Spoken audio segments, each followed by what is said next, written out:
He's got to send a Louisiana Divebomb. He's got a Louisiana Divebomb. Come on, Reddick, you got this. Pump it. Here's the pump and run. Go.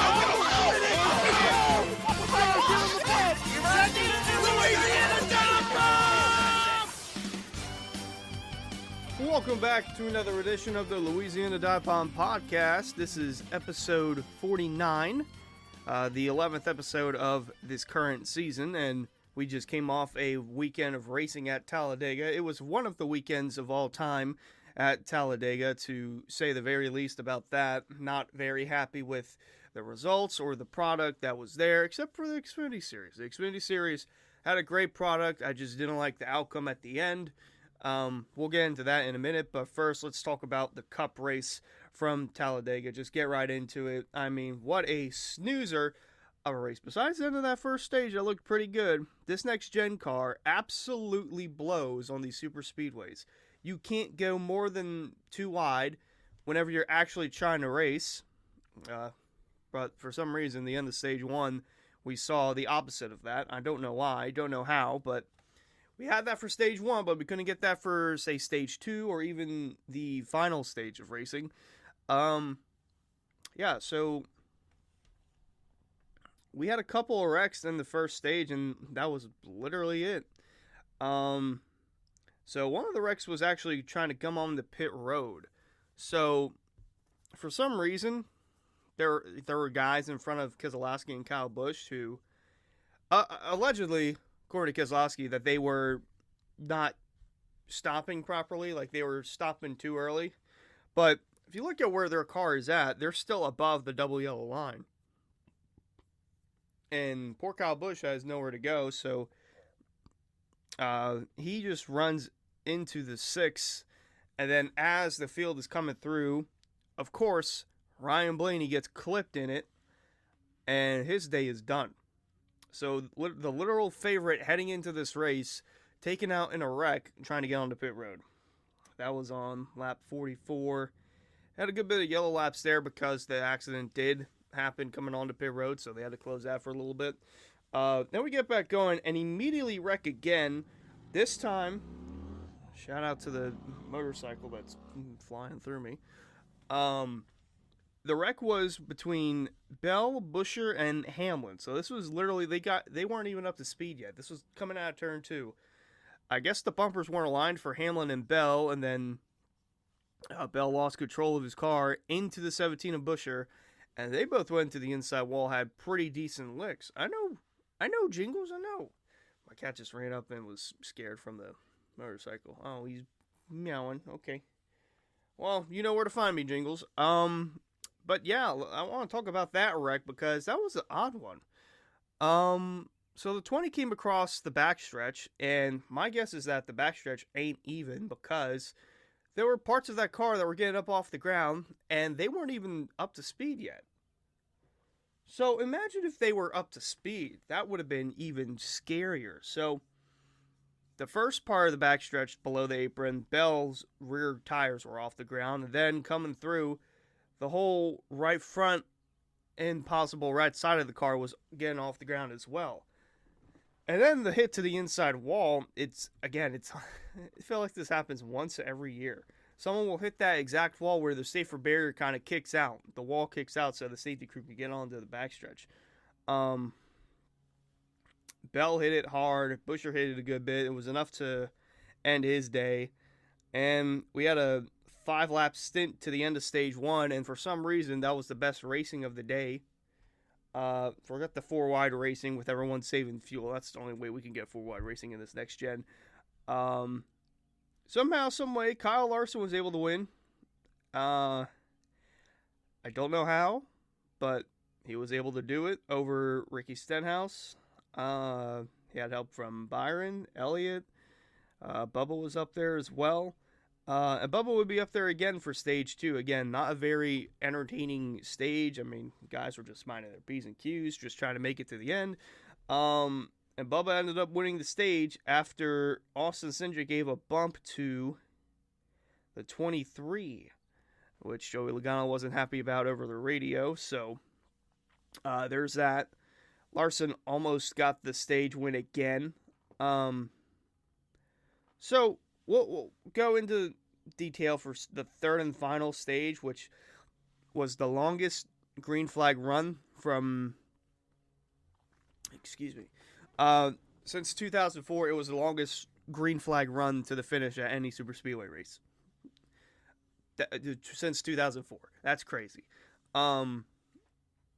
Guys were waiting for the right time to pit with the right people to pit, and we saw that. It looked like the Toyotas had a head jump, and then through another cycle of pit stops, Ross Chastain threw the block on all the Yoders, and they got shuffled to the back. The Fords were then shuffled to the front, mixed in with the Chevys, and both Fords were leading line. Okay, it was between Austin Cindric and Ryan Preece, and no one else could make a move. No one.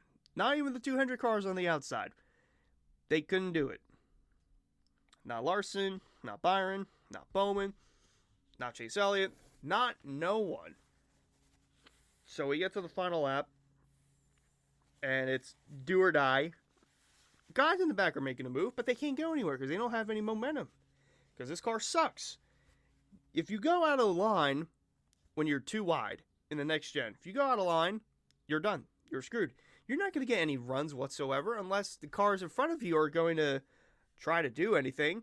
And they did not. They did absolutely nothing. So instead, we got a snoozer of a finish. It really wasn't even that close of a finish. Austin Cindric over Ryan Preece at the line. And Cindric gets his first win of the season. And Ryan Blaney still has no wins this season. That's just absurd. Think about how fast the 12 has been and all the bad luck they've had. And Austin Cindric is a winner before he is. That's absurd. That is just absurd to even think about, to even fathom. So Preece got second, and then Larson was up in there. Byron was there. Joey Logano got a top 5. But, hello, Mr. Post-Race Inspection, my old friend. I've come to disqualify some drivers again. The 60 and the 22 were disqualified, I think both for the same issue. I can double check on that, but they were both disqualified. I think Preece had something with the rear of the car. And of course, there's no article about it. Why would there be? Let me go to Bob Pockrass's Twitter. But this was absurd. I like using absurd a lot. But yeah, Ryan Preece got his career best finish, I think ever in the Cup Series, and definitely at Talladega. Let's see. What did Bob Pocker say? Yeah, so there were 3 shims on the rear spoiler for Ryan Preece, and that was too many. You're only supposed to have 2 spoiler shims. The Preece car had 3, so DNQ there. And then Joey Logano was missing a spoiler bolt, which was also the cause for disqualification. Now, not sure if it was on the left or the right, but either way, you're supposed to have both of them. He only had 1, and that was that. So we have a whole new top 5 and top 10 because this affected the entire field. Like I mentioned, when those guys, when those guys get DNQ'd, they go all the way to the back. So even if you wrecked out like Christopher Bell, Chris Buescher, you're still going to finish ahead of those guys. Massive swing in the points too, because this would have been a great look for Ryan Preece in the point standings, but instead he's got to fight and claw his way out of the hole now. Anyway, the updated top 5 now is Austin Cindric with the win. Kyle Larson second. Huh? What alternate universe have we stepped into where Kyle Larson's all of a sudden fast at super speedways and can finish? He won in stage 1, and even after the DNQ, he got second place in stage 2, even though he actually got third. But because Logano was up there, he got disqualified, so he loses all those stage points. So he actually got 19 stage points from 1 and 2, and he finished second in the race. That is a career day for Kyle Larson. It's not a win, but for a super speedway, as a Larson fan, you'll absolutely take that. So Byron got P3. Noah Gragson moves into the top 5, as does Chase Elliott. Josefar 6th, Bowman 7th, Bubba 8th, and that would have been the end of the top 10 there, but Daniel Suarez and Austin Dillon get the top 10 out of the 2 cars in front of them being disqualified. Just missing out was Michael McDowell. He looked like he had a pretty good car early on. Same with Ricky. Cole Custer, best finish of the season, I believe, 13th. Really had high hopes for Gillen on the day. Just didn't happen. Same with Eric Jones. Not really up there as well. Maybe if we had a wreck. Denny 21st. Riley Herbst 22nd. He was up there at some point. Actually, he was up there at the end. And then Ross Chastain threw that block. And then, yep. Well, they all finished 20th and worse. So, good job, Ross. Way to bring everybody down with you. Ty Dillon 23rd. Every time someone would try to make a move toward the end of the stage, it was either Austin Dillon or AJ Allmendinger, or Ty Dillon. Austin Dillon would go with him. But it was either the 16 or the 10, and then the other one would follow suit, and then Austin Dillon would. Justin Haley 25th. Kyle Busch 27th after being caught up in that crash. Shane Van Gisbergen 29th after he sped onto pit road. Bad time to do that, especially to not have a yellow come out after to kind of save you. John Hunter 30th. Oh, usually he's a name to watch for these super speedway races, but that is not the case today. Cody Ware was up front a lot today. A lot. I don't know why, but he was up there a lot. So, he had 31st. And then cars that did not finish were BJ McLeod, Chris Buescher, Christopher Bell, Brad Keselowski, Ryan Blaney. And then 38th and 39th were Ryan Preece and Joey Logano. Disqualified. Who even led the most laps in that race? It was Ty Gibbs. Huh? I don't know how Ty Gibbs led the most laps in that race, but it was probably that stint before they had on the pit road. So yeah, the next gen car absolutely blows at these super speedway races, and I don't know what we can do to fix it. If NASCAR allegedly gave the teams, hey, just bring what you got to the All-Star race, and then we can brainstorm some ideas out of that. And then the teams are like, no, why would we do that? I don't want to do that. Do you want to do that? No, let's not do that. That costs money. Well, we're not going to go anywhere with the next gen then. So, also, there was no big one. We had a multi-car wreck twice, and that was it. No wrecks, so a lot of the team owners are happy with that, but from a fan's perspective, it was not an entertaining race. You couldn't go more than 2 wide, unless you're saving fuel, and then even in the stint to the finish. Like, no one can go out and make a move. You saw what happened in the back. Guys are going 3 wide and 4 wide, and they're going nowhere because there's no momentum with this next gen. It's not like in years past where in the Gen 6, you can just get a run out of nowhere from making a third line and be up there in the span of 2 or 3 laps. The next gen? Hell no. Hell no, you can't do that. So I don't know what we do to fix it. Put more horsepower in. I mean, just terrible. NASCAR's got a lot of issues going on with the next gen, and I don't know what it's going to take for them to finally fix something about it other than people to stop watching, and that's not going to happen. There's still going to be people watching, but like it's just ridiculous at this point where they blindly ignore their own problems. So we'll just keep it at that. Anyway, Xfinity Race happened as well. This one was the opposite of the Cup race because the first 2 stages we went clean and green, and then we had a bunch of wrecks in the third stage. I say a bunch; it was only 3. So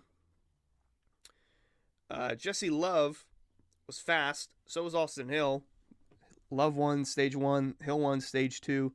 I didn't think Austin Hill would be there at the end. Especially we still had some wrecks to go.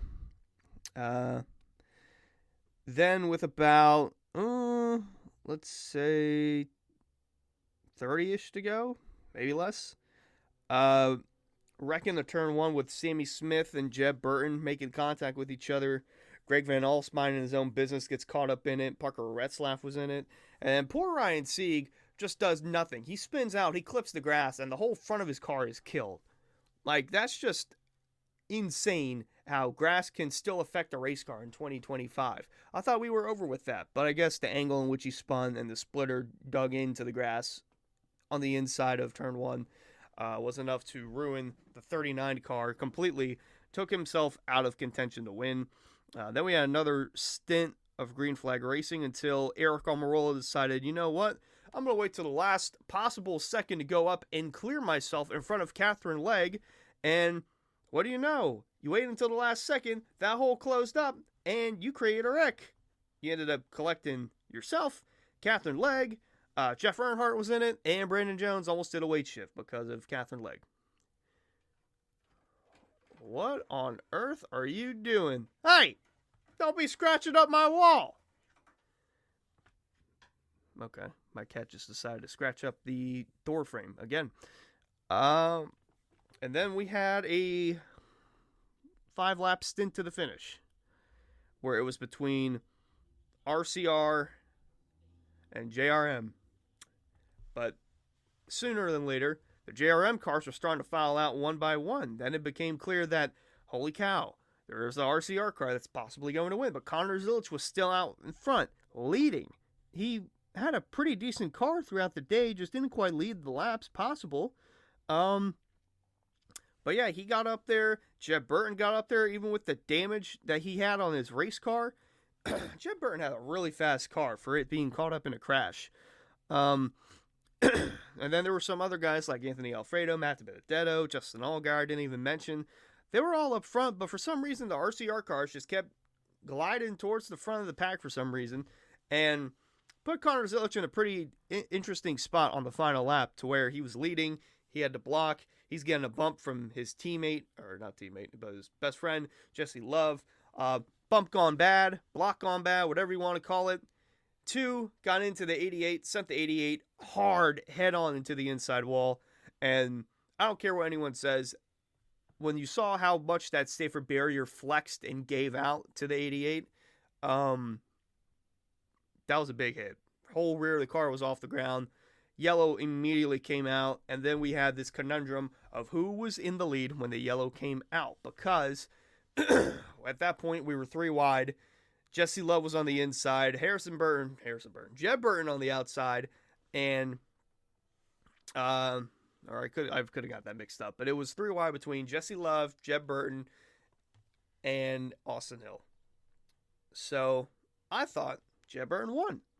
Then they showed angle of when the yellow came out at the exact timing loop, or the exact moment. And then it's clear as day that Austin Hill was in front of both Jeb Burton and Jesse Love. So Austin Hill wins at Talladega. His first ever top 10 finish, let alone top 5 and win at Talladega. Other than that, every race he's been in, which is 6, heading into the weekend, he's finished outside the top 10 in. Now, that's not saying that he don't have speed, but he's been caught up in some carnage. He wasn't caught up in carnage. He was there at the very end, and he was at the right place at the right time. So Austin Hill wins. Jeb Burton got second, and he was upset as can be. Where at the end of his interview, he said, "We don't get many opportunities to win." So he had a great opportunity to win, and yeah, got a feel for the guy. He's won here twice. If he would have won this past Saturday, he would have been tied all time with Xfinity wins alone in the Xfinity Series at Talladega, which kind of crazy to think about. So then I thought, okay, I'll put 5 on it for Jeb to win. Oh my gosh, he was so fast. Even like I said, even after getting caught up in that wreck, he drove up to the top 5. In this Xfinity car, you can drive up to the front with damage and not be stuck in a box like the next gen car. We need to just go to the Xfinity car. I said it last week, I'll say it again. We just need to go back to the Xfinity car. Have the Cup and Xfinity guys run the same car. And we're not going to run the next gen car. We're not going to do that. We're going to run the Xfinity car because for some reason, every time, week in, week out, that's the series to watch. and the ratings show for it. They've gotten 1 million viewers in every single race this season. Crazy. It's just, it's got a better product, it's got better results, better finishes, better controversy, better everything than the Cup Series, really. With that being said, good finish for Jeb. Really good for points. Jesse Love, 3rd. Allgaier, 4th. Matt DiBenedetto, 5th. Oh, my cat's meowing again. Alfredo, 6th. Blaine Perkins, 7th. Harrison Burton, 8th. Sheldon Creed, 9th. And 10th was Daniel Dye.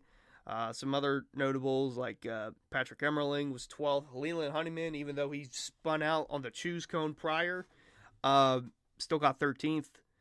Nick Sanchez was up there at one point, but he fell to the back in 15th. Carson Quaffle mentioned he was up there. He got shuffled out, 17th. Brennan Poole thought he was going to do more, 19th. Somehow Jesse Iwuji got 20th. Did you know that he was racing? Okay. Joey Gase qualified 4th. He had a solid qualifying effort, but race he fell back to 21st. Shout out Kyle Sieg, 23rd. Christian Eckes, really bad day for him, 25th. Mentioned Connor Zilisch, he crashed down 27th. Brandon Jones was able to continue, finished 28th. Sammy Smith continued, but finished 31st. Really didn't have that good of a day. He was up front, but then that wreck happened and nothing to recover from. Jeff Earnhardt, Almirola, Catherine Legg, Greg Van Alst, Ryan Sieg, William Sawalich, and Parker Retzloff did not finish. Catherine Legg, it was a shame because she was actually running around the top 20 or better when that wreck happened, and for a good portion of the day, too. She was minding her P's and Q's, and then just car came up in front of her, but social media will say that's still her fault. So that was that. I don't know what else we can talk about from Talladega itself other than the cars that got DNQ'd, which we already discussed. Now, the next gen sucks, which we already discussed. We could just talk about next week, where I believe all 3 series are going to Texas. Yay! That's going to be fun. Trucks Friday night, Xfinity Saturday afternoon, and Cup Sunday afternoon as well. This is going to be a real short episode because I don't want to talk about Talladega anymore. That was just baffling how bad every race was this weekend. Even ARCA, and you got to expect that from ARCA. But Xfinity, great racing overall. But I will say, though, Cup, we need to fix the next gen ASAP. My cat's just running into my room. What are you sniffing, bud? I'm going to go spend time with him. Yeah, I'm going to call it here, spend time with my cat, and then I'll see you guys next week after, after Texas.